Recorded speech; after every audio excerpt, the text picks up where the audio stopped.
Well, hello, and welcome to another week of 15 Sports Plus. I'm Anderley Penwell. Thank you so much for joining me. This is an extra show where we can talk all things Wisconsin basketball that we don't get to fit into our normal newscast because we only have so much limited time, and I can talk Wisconsin basketball for days and days. We'll take a look back at last week's win on the road at Purdue and look ahead to tonight's game against Illinois and Saturday's game against Oregon. Let's start by taking a trip back to Saturday. Wisconsin won 94-84 over the Boilermakers on the road. Then 16 Badgers took down number 7 Purdue. The Badgers trailed by 1 at the half and outscored the Boilermakers 58-47 in the second half. They were fueled by John Tanji. He finished with 32 points, 22 of which came in the second half, including 10 straight points that put Wisconsin on top, and they never trailed afterwards. A huge moment in this one came at the end of the first half when Kamari McGee was ejected for a controversial flagrant 2 call. Redshirt freshman Jack Janicki helped slide into the point guard role, and he had a career high 11 points. Now, because of that, we had some shuffling in this week's Big Ten standings. Michigan on top of the league, closely behind. Michigan State dropped down to second. Purdue's third at a game and a half back. Wisconsin fourth, 2 games back. Maryland and UCLA 2.5 back. You can take a look there at all of the other teams. Penn State sits at the bottom of the conference. They're 3-12 in the Big Ten. They've lost 7 straight, which is the second longest losing streak among Power 4 plus Big East teams. Now tonight, Wisconsin is on to Illinois. Tip-off coming our way at 7:30 from the Kohl Center. I'm headed there shortly after we are done with this digital show. Illinois is coming off a 14-point loss at home to then number 11 Michigan State. Brad Underwood's teams, they're 17-9 this year. They're 9-7 in Big Ten play. They're led by Hesperis Giaconis. He averages 16 a game and 5 assists to also lead the team. Illinois lost a key piece on Monday. Forward Moraz Johnson Jr. will be out indefinitely after breaking his wrist on a very dramatic block. This will be the second time these teams dance. When they played in December, Illinois beat the then number 20 Badgers 86-80 in Champaign. Nolan Winter had 15 points for the Badgers. But as for what's different this time around, well, that's a simple answer for Greg Gard. Yeah, I think we're better, holistically on both ends of the floor. But obviously a really good team, a lot of talent, obviously a terrific point guard and a really good 5.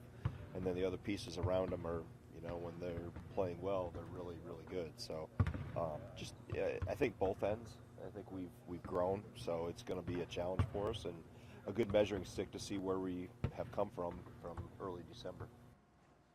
Now let's get into some of those Illinois stats.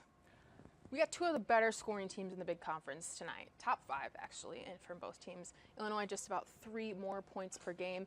The Illini are not great from 3. The Badgers are 5th, but the Illini are 17th at 31.3%. Now, excluding Michigan State, who's 18th in place from deep shots, all 17 other Big Ten teams shoot threes ranging from 31.1% up to 38.3%, another very narrow stat in the Big Ten to be demonstrating the strength of the conference. Both teams, though, pretty bad at generating steals. They're buddies at the bottom of the conference. The Badgers get 5 while the Illini get 4.5. But that's another one of those stats that range only from 4.5 to 8.4 in the conference. One thing that we are going to switch gears and talk about, Illinois is rebounding. They are phenomenal at it. Here are the stats, courtesy of the Big Ten. Here they are, right over here, sorted by rebounding. They lead the conference. They actually lead the nation in rebounding at 44.3, 4 whole rebounds, basically 4 whole rebounds ahead of Michigan State. Fantastic in this department. Here they are, offensive rebounds leading the conference as well, and defensive rebounds far and away. Here, the most dominant team pulling them off the board. They're second in the country in rebounding, just 1/10 of a difference between them and Alabama, who's first. They also lead the nation in rebound margin at +10 and lead defensive rebounds at 30.8, and they're 22nd in offensive rebounds at 13.5. Let's take a look, though, at this week's AP Top 25 rankings. Auburn remains on top, if we can get this one to go. There we go.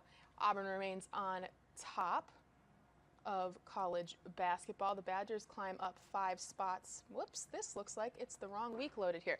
Anyways, you'll have to trust me on this one. Badgers are number 11, joined by Michigan State at 12, Purdue at 13, Sparty at 14, Maryland at 20, while Illinois and UCLA did receive votes from Marquette fans. They slide in at number 16. Let's take a look, though, at the upcoming schedule. Illinois tonight, Brad Underwood's team coming in with this one. Tip-off is at 7:30 from the Kohl Center. Following that, got Oregon coming to town for the first regular season Big Ten meeting between these teams.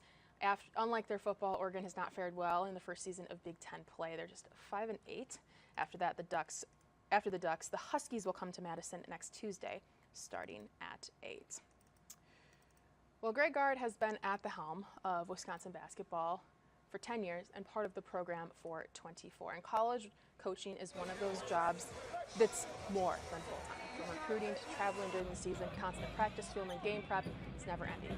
His current coaching staff has 4 former Badgers. Joe Krabenhoff is the assistant, Sharif Chambliss as the assistant, Krabenhoff is the associate, Kirk Penny is the special assistant to the head coach, and Greg Steamsma is the director of player development. And but as for possibly growing the bench of the current Badgers, Gard says there's a couple guys on the team who have a future with a whiteboard and the marker. What guys on the roster now do you think could be coaches? Kamari McGee would be good. He's really positive, really energetic in a huddle. I think really none of them I don't think would be bad coaches. It's just a matter of do they really want to do this and dive into it. You know, I think Max Klesmet would do a good job. I think John Blackwell would do a good job. I think my own son would do a good job. Now, normally when we see Greg Gard, he's got either a court behind him or one of those banners for a press conference. As you can see, I sat down with him. Full one-on-one interview will air on WMTV News at 10 on Wednesday for the extended thing, and then you can go to our website tomorrow to get our entire interview with him. Let's take a look at this week's Big Ten slate. Here's some of the games that really stand out to me. Number 13 and 14, Michigan State and Purdue. Tom Izzo passed Bob Knight in Big Ten coaching victories in the Spartans' most recent win over Illinois. 9:30 tonight, Minnesota and UCLA. The Bruins sit behind the Badgers in Big Ten standings, so keep an eye out on that one for how that'll affect the Badgers. Thursday at 7:30, number 20, Maryland hosting UCLA.